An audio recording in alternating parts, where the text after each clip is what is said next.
Okay, welcome back to the channel. So since I've done the Fiesta here, I've always had a smell when it gets hot for antifreeze, and it turns out the other week when I went to Cars and Coffee at Liverpool, the radiator's got a little weep on it and there was a jet dropping out onto the front panel, so I released the pressure and that stopped it. So I've been running it without the cap on, or loose should I say, and it's not lost any water.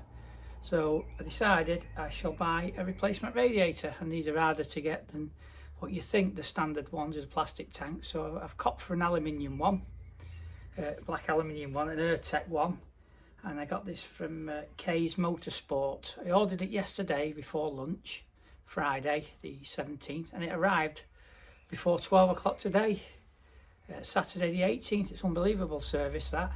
So I've got it just here to my left, yeah, the Airtec box. So what we're going to do, we're going to open it up together and see what we get for our 258 quid delivered, and hopefully we'll do a video of fitting it onto the car. We'll drain the radiator system down. I'll have to jack it up to get the bucket underneath, a clean bucket, and can reuse the antifreeze because that was all new when I did the car, and it's done about 1400 miles now. So we'll put a new radiator on and we'll give it a run out to Heskin Hall tomorrow and make sure everything's working hunky-dory. So we'll catch up in a minute. Okie dokie, so we'll open the box and see what we've got. It should be a black one. They do a silver one and a black one, so I asked for a black one. So let's see what we've got in our, it's certainly well packaged. Gee whistles, you can't fault it for that, can you? Oh, bit of cardboard for kneeling on there. And there you go. There's the box. So that is our Airtec radiator, which to me is very well packaged. So let's have a look at how we get in it. That's the top, so we'll get the scissors.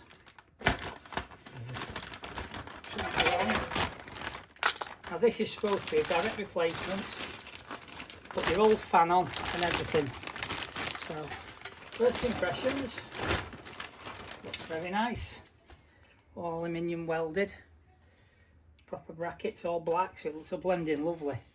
Got the Airtec logo on the end there, and it's a 4-row, and it's got the 2 radiator outlets there, one for the header tank, one for the bottom hose and the top hose. So I think what we'll do, no damage on it, we'll just check. The welding's very nice and neat, I must admit, and looks the part, that. Yep, happy as lavvy with that. So we'll get it fitted.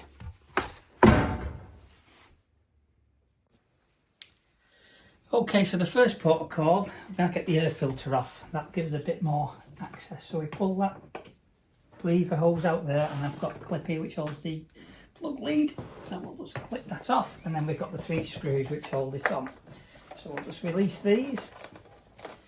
These were stainless steel screws I put in when I did the restoration,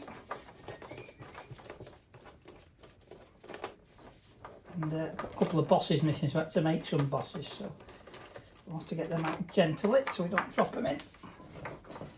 And with the air filter off, then that gives it a bit more room to get to the radiator. Now hopefully, looking at it, don't think I need to get a there's one boss I've had to make. I'll put that there. I don't think I'll have to get the jack out. I think I can manage it without. Just want to save as much of the antifreeze as I can. 2 screws out, and that one can stay. That one can stay in. Right, so air filter off out the way. The next port of call is we'll disconnect the electric fan, and we'll try and unbolt that and take that off. I think there's only 2 bolts holding it on, so we'll look at getting that off first, which will be the first or the next port of call. So I'll just resume in a minute. Okay, so I'm going to get the fan off. So the first thing is we just need to disconnect the power. We've got a socket here and a plug. We'll just press the button and pull it apart. So that's disconnected. And there's 2 bolts here, 13mm. So let's get the socket and ratchet it on. I'll just put nylocks on these so they don't come loose.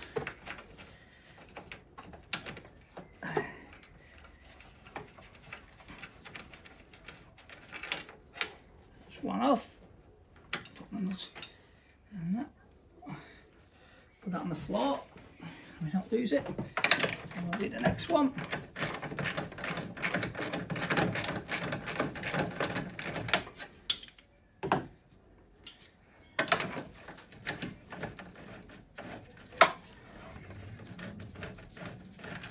Oops, there you go. And that's fan number 2 there. That on the floor. We don't lose it. Ratchet. Slack it on the floor.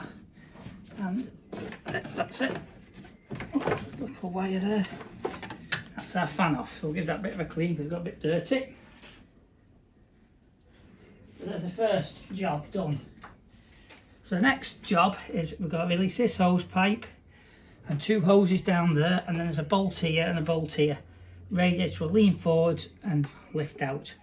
So what we're going to try and do is capture as much of the water as we can, but I don't know where it's all going to go. It's going to end up everywhere. So I think I'll put a towel on the floor to stop my floor getting saturated, and we'll go from there. Okay, so we're going to undo the hose. I've got the bucket underneath, but you can guarantee it's just going to go anywhere, so we'll do our best to capture what we can. We'll take the bottom hose off first. All we're going to do is try and divert it in to the thing, but I'm not holding much like that. Not so bad. Going in there into the bucket, majority of it anyway. There's quite a bit coming out the engine. Whether it's all going in, I don't know. No, half of it's missed. Half of it's on the floor down here. And half of it's on the floor over there. It's just everywhere. I've got some of it, not all of it. Hey ho, such is life. I'll get the wet vac out and hoover it up in a bit. Right, so that's all the 3 hoses off. I just got to undo this little Tex bolt here. Number 1 out. I'll get the other one from the other side.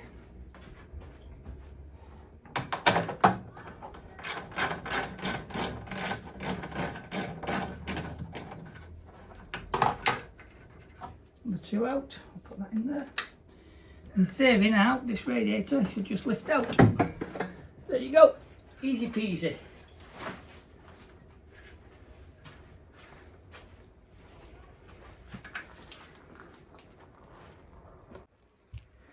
Okay, so on a quick look, we can just see at the top there a bit of staining. Just there. And that's where my leak is. What a shame, because the rest of it is in great condition and it doesn't look that old. So why that's gone just there, who knows, but it certainly has. So we'll keep it to one side because we might have to put a bit of Avaldite on it, and it might do as an emergency for somebody who can't get one of theirs is absolutely wrecked. It can get somebody out the muck, and they can buy it off me or have it for nothing. I'm not that fussed because I only throw it away really, but it might help somebody out. So what we'll do now, we'll get the new one in position and away we go. Okay, so the installation of the new one is basically the reverse procedure of the old one. So we'll go down from the passenger side, this side, and this will just sits in the rubbers. Now hold on, need to get the rubbers. There's a point. Should be some rubbers on this radiator. Yeah. Oh, I need to swap the bracket over as well. Right. So what I forgot to do here, there's a bracket on the bottom, and this that holds the fan on, they hold the rubbers in, so we need to swap them off and put them on the new one. Okay, so what I've just noticed, I was looking at the radiator. I'll zoom in here. And the old one I've took off. It's a bit difficult to see in. I'm sure I can get the angle. Well, you can just see that. It's got one full width tube. Now the replacement, sure it said, was a four core. But what it actually is, if we can look in there, you'll see it's two separate slots. So it's no wider than what I've got on, so it should be just as good. However, they aren't exactly like for like. So where the rubber grommet goes in the bottom there, the slots are a little bit shorter than on the previous one, which is just that slot just there where my foot is. A bit bigger, so I've had to just trim the rubbers back a bit to make it fit in. So now we're going to refit the radiator back in the hole. So go down here again and just drop it. There's a couple of slots for the radiator to sit in on the front valance or front chassis member. Right, that's that in there, and then they should line up with the holes to put my bolt in. One there. I have to get my socket just to get it started. Damn and blast. Oh God, I've just dropped it. Where did I drop that? Oh dear. I hope it's not gone in the fan. Right, so let's rest that for a minute. Have a look on the floor.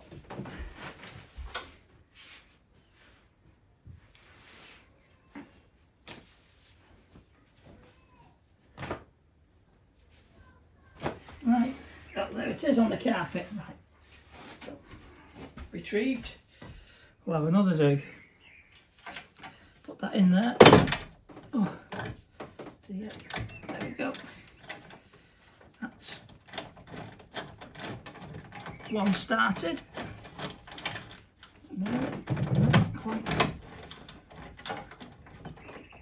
Yeah, that's one started. That's setting just nice.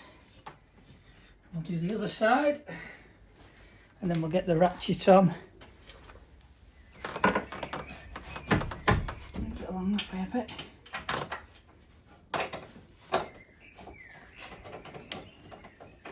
And all we've got to do is put the hoses back on, and jobs are good, and fill it up and get it running up to temperature. Put this one up. One done.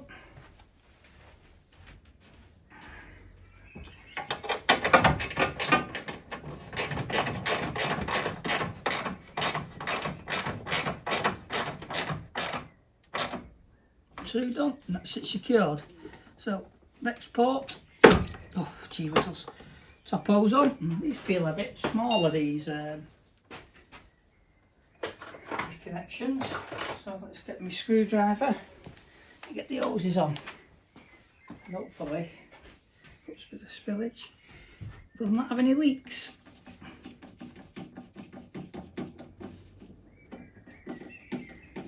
Definitely tightening up tighter on this one than the existing, so maybe they need to look at increasing the outlet sizes a little bit, because that is quite squashed on. Anyway, that's one on.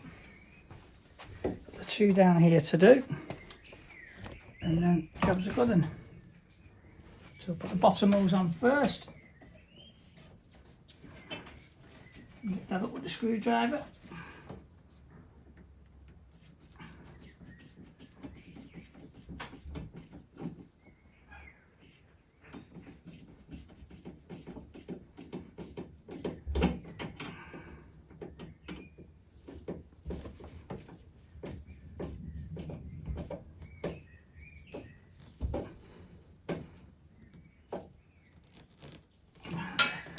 That one I need to turn it a bit more. What I always try and do is have my screw slots in line with the direction of the flow of the fluid. like that. Right, and then the other little header tank hose, which is a good fit on. Right, okay, knit that one up.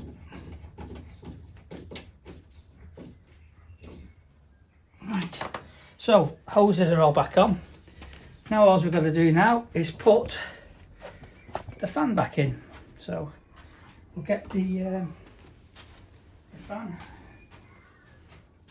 We'll give it a quick wipe over with a cloth, get rid of any dust, muck, whatever I've done with my cloth. I don't know what I've done with it. That's it. Then we'll wipe it back in and then jobs it button.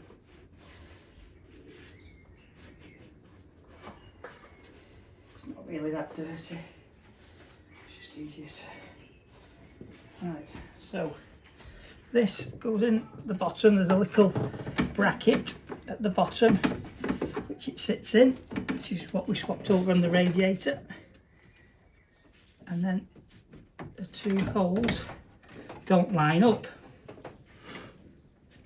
That's good, isn't it? So it isn't a light for light radiator, which is a bit of a pain now, that, because I might just get the bolt in. Oh god, that's going to be awkward. Tell lies, don't they? These suppliers need to get an original one and just check. Because that is not right, to be quite honest. I'm going to have to try and elongate them holes a little bit in the fan by quite a substantial amount. That's a pain in the neck. We'll leave a bit of that off there as well. Right, out with the file, and we'll stop the video because you don't want to see me doing this, and I'll come back once I'm sorted. But I'm a bit disappointed, so I'll report back and explain to them that it's not a light for light. The hoses are a bit small and the holes don't line up on the fan housing, so they need to do some tweaks. It's easy to do, and then everybody will be happy, I would like to think. 2 minutes later we're done, so what I've had to do is just relieve a bit of the fan housing cowl out, and it now sits right up to the top hose and fits like a glove, so I've not had to enlarge any other holes. So just reinsert this back in into the at the bottom, get my bolt and the washer straight in, the other bolt and the other washer straight in. So I just need to get a couple more washers. That's my cupboard. New washer on the back there, and a washer on the back there. Stainless steel, of course, so they don't corrode. And the stainless steel nuts, lock nuts, so they don't come loose. And we'll give them a nip up with a ratchet and spanner. And there's the wiring to put back on, and away we go. Tidy up and fill it with water.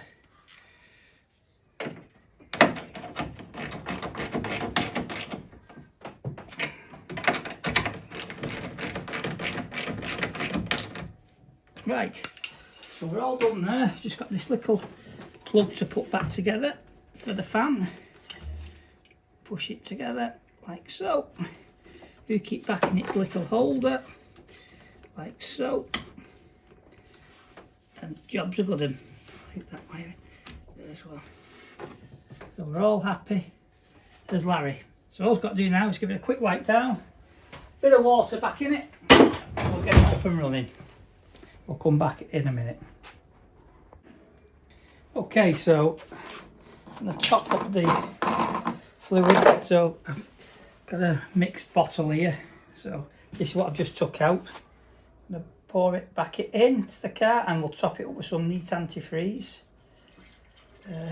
So we can keep the 50-50 mix. We'll just have to chance it and put a litre of raw unmixed antifreeze, and then we'll top it up with some water. So this fill the header tank. Hopefully it'll vent itself out while I go and get some normal water, and we'll see where we're at, and then we'll fire it up, get it up and running. So it's taking it all so far.